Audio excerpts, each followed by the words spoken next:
And we're back. It's time to sort it out with Mr. Sort Out. This is Jumping Joe with energy. I think another problem is Jumping Joe simple. That's not this one. This is not the simple one. But it's okay. Once we break it down, it's not that bad.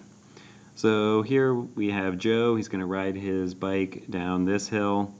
Obviously, he's going to pick up speed, and then he's going to go up this smaller hill and then launch off of this ramp.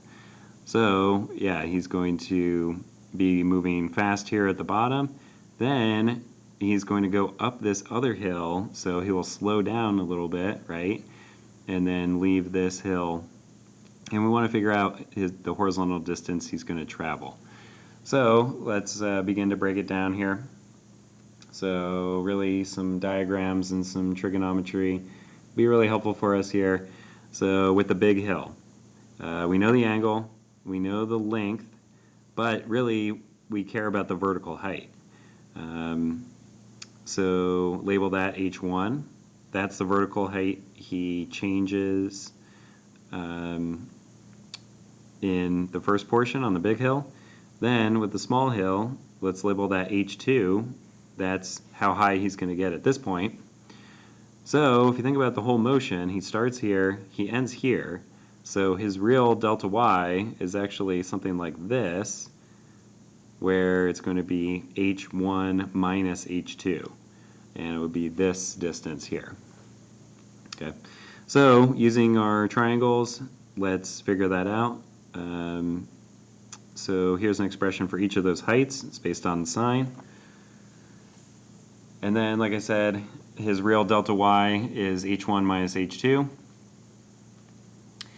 And then putting it in terms of energy, his potential energy at the start is going to be equal to the sum of his potential energy at this point, which is going to be small, and his kinetic energy, which is going to be big at that point.